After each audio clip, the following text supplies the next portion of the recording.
Nous avons 14 équipages belges et 6 équipages suisses. D'autres devaient venir d'autres lieux, ils se sont désistés, allez savoir pourquoi. Alors tout à l'heure, j'aurai le plaisir de voir passer devant moi et devant vous les automobiles qui sont là et de vous raconter pour chacune une histoire qui lui donne sa valeur. Parce que l'auto, c'est une fabrication de mécanique, de carrosserie, de sellerie, de tout ça. Mais ce qui est intéressant pour vous tous, parce que les renseignements que je vais vous donner, vous les trouverez dans toutes les encyclopédies, sur Internet, vous tapez Ford, vous tapez Hispano, vous avez tout ce que vous voulez. Mais, je vais commencer par la mienne. Cette voiture, mon papa l'a offerte à ma maman en 1932. Eh bien, je suis né en 1933. Je vous en prie, riez dans vos coins. Mais en 1938, nous habitions Clermont-Ferrand. Et un ingénieur américain venait chez Michelin, rencontre mon père qui travaillait pour Michelin, ils deviennent amis, et en 1938, ce monsieur dit donc à mon père « Oh, comme les Allemands vont aimer la voiture de ta femme !» Les Allemands, mais nous faisons du beurre. Oui, eux font des canons, c'est la petite histoire. Et il a emporté cette voiture en Helvétie. En 1970, 32 ans après, mon père me dit « J'ai acheté une voiture à ta mère, c'était une Ford, elle est en Suisse, à Puydou. » Puydou, c'est un très joli village au-dessus de Lausanne, où ils font peut-être plus tout à fait du vin, mais de la saucisse au chou. J'habitais Lyon, en février, je prends mes bottes et je monte à Puydou. J'arrive dans un café, il y avait deux messieurs en train de boire leur café. Et je dis, voilà, je cherche une voiture, une Ford, ah c'est peut-être là.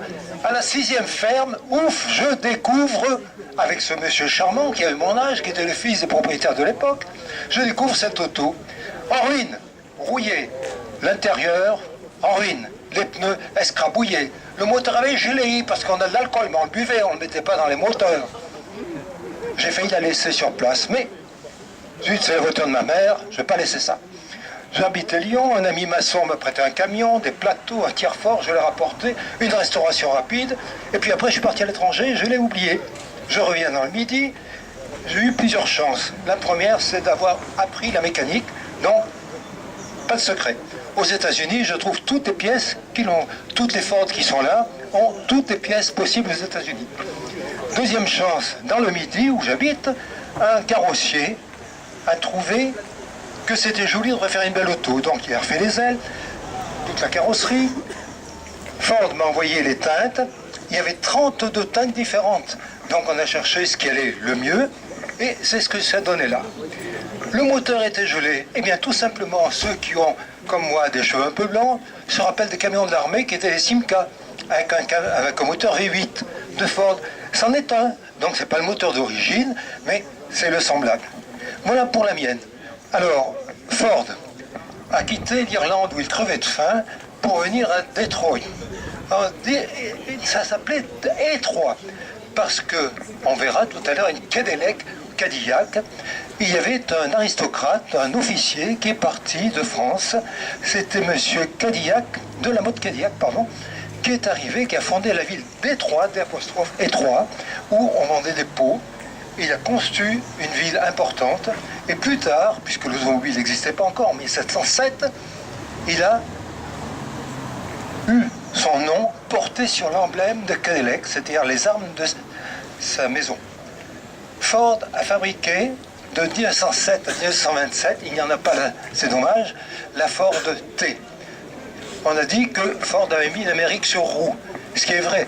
Cette Ford T, il l'a construite à 19 millions, ou 17 millions, pardon, d'exemplaires, entre 1907 et 1927, en la faisant évoluer, bien sûr, d'année en année.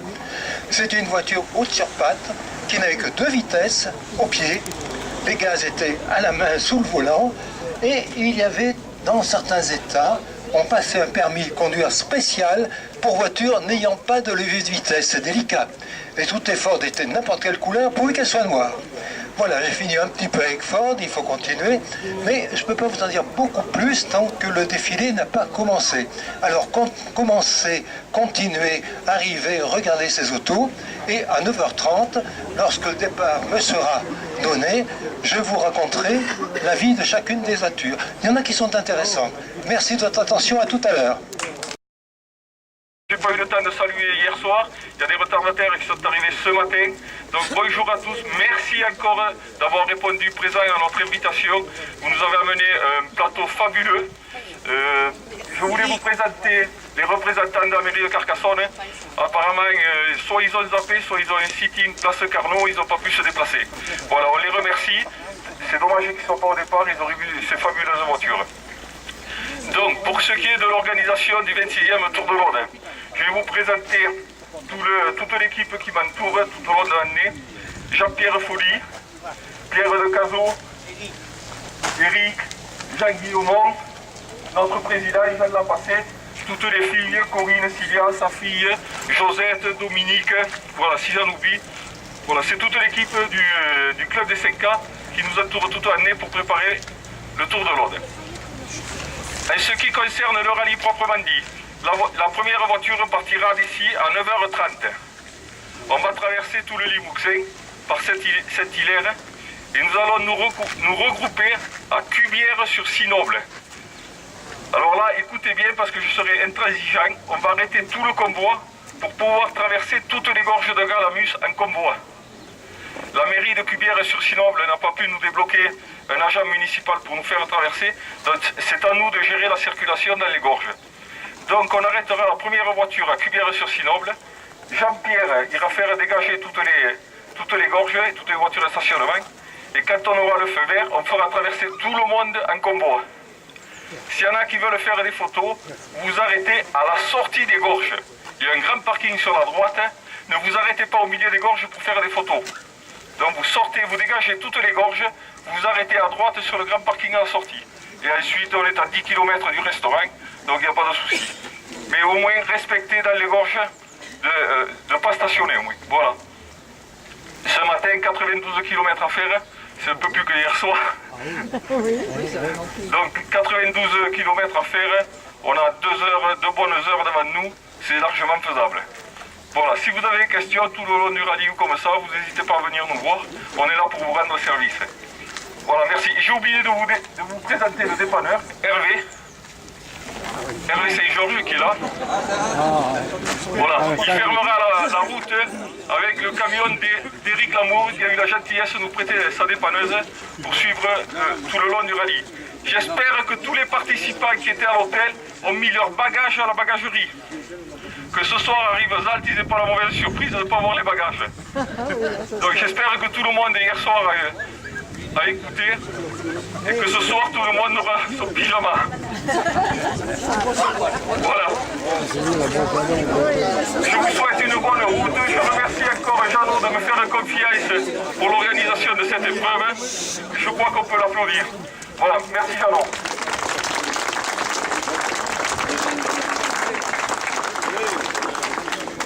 Et je vais vous présenter une autre personne que tout le monde va voir au départ. C'est notre présentateur officiel, c'est Jean-Frédéric Etienne, qui, pour échelonner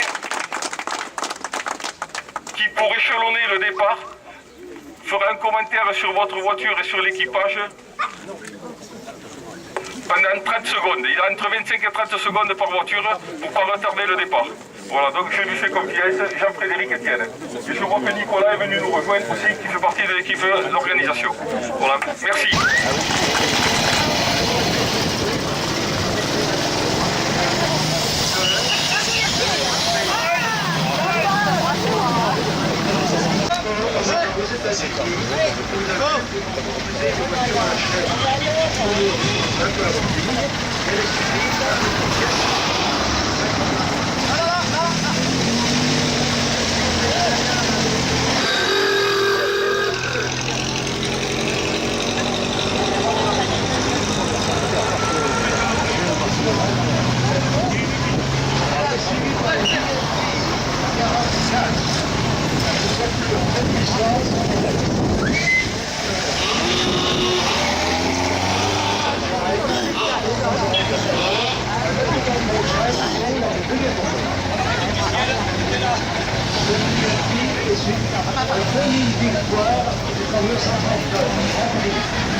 devant moi là.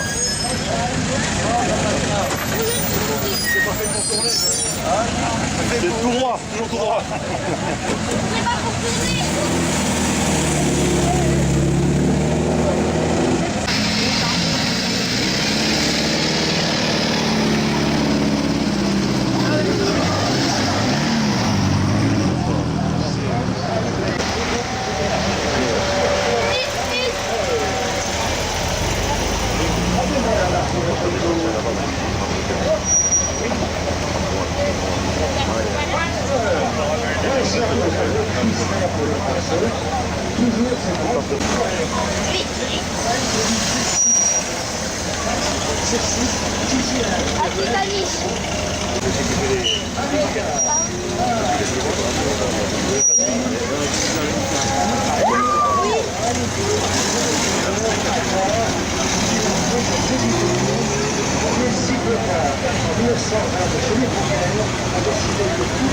Et c'est pas des maquettes, hein?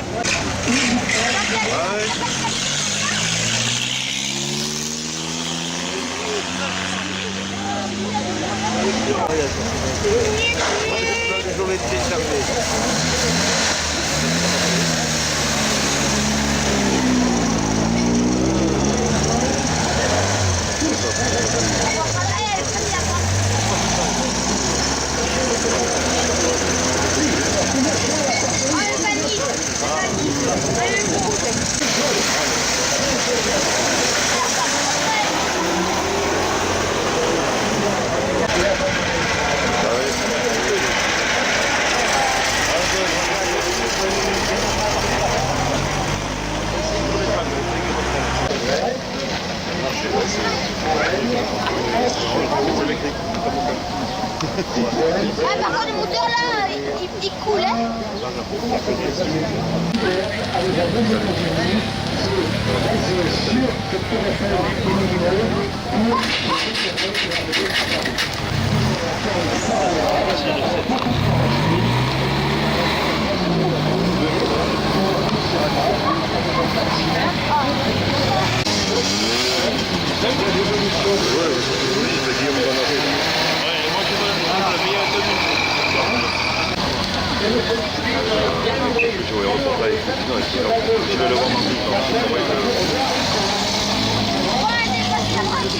Il prend les deux en même temps.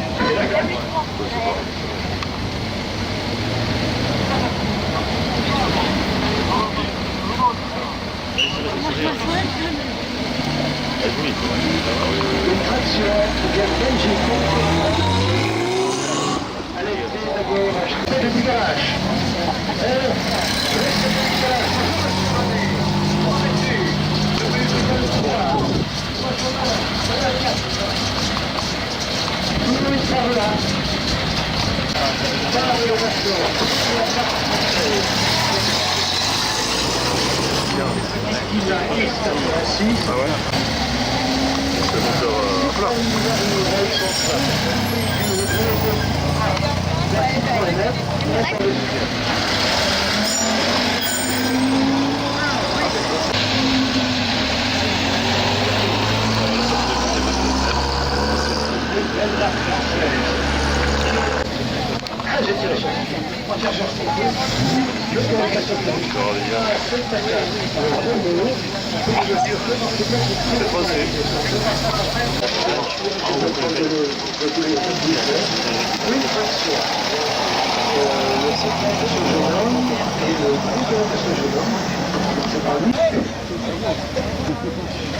Il a pas de il a pas de compagnie.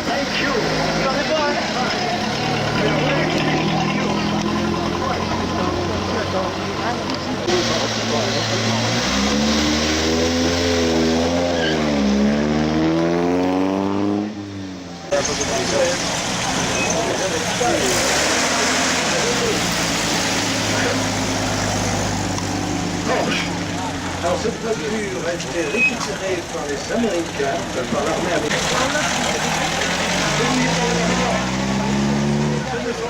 Ne vous inquiétez pas, très très belle aussi. Oh Serge, tu vas être bien pour la peau de chemin. Hein. Beaucoup de succès en 1920. Malheureusement, Donnage a été appelé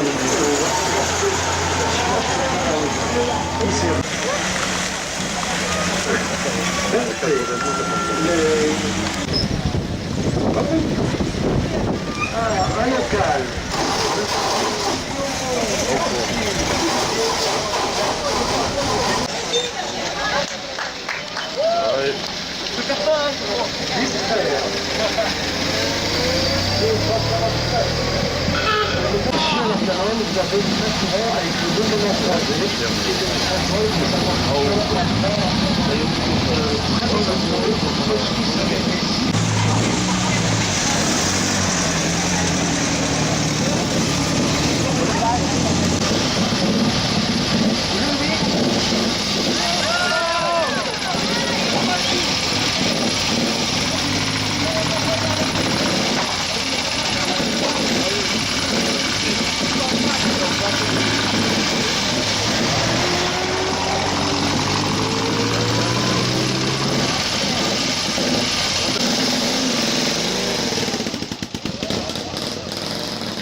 Sur route,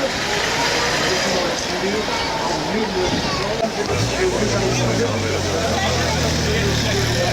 1900,